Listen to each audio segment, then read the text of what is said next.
Now that you understand what white balance actually is and the differences between light temperatures, how do you get your camera to read the light properly? Today, most cameras are incredibly accurate with their automatic white balance modes.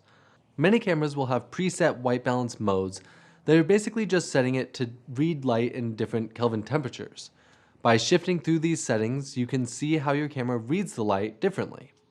All right, so let's just set our white balance. Initially, we're going to start with the auto white balance feature. So we go into our menu and just, for each camera, it's going to be different, but typically pretty easily, there'll be a white balance or WB button on your camera.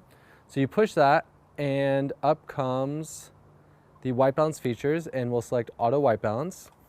And you can see that, William Shakespeare looks natural, the colors look right. So let's take a picture of this. So let's go over to the cloudy setting.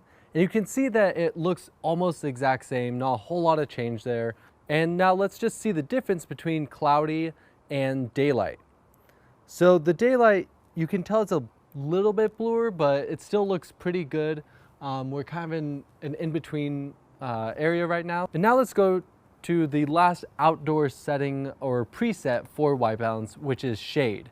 And with the shade, you can see that it's gone a bit warmer because this is really meant for less direct sunlight. It's meant for when you're in a very shaded area. All right, so now that we've done the outdoor presets, let's go into the indoor ones just to see what happens when you're outside in daylight but using an indoor preset.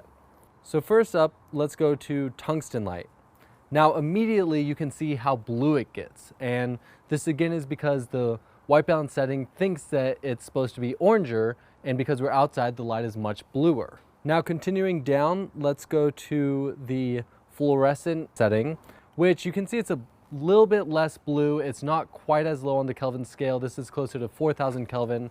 And lastly, on this camera at least, the next option would be for your flash.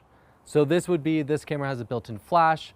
You can see that it's gone a bit warmer now, so this is really meant for more of a daylight balance flash. Now is a great time to practice with your camera.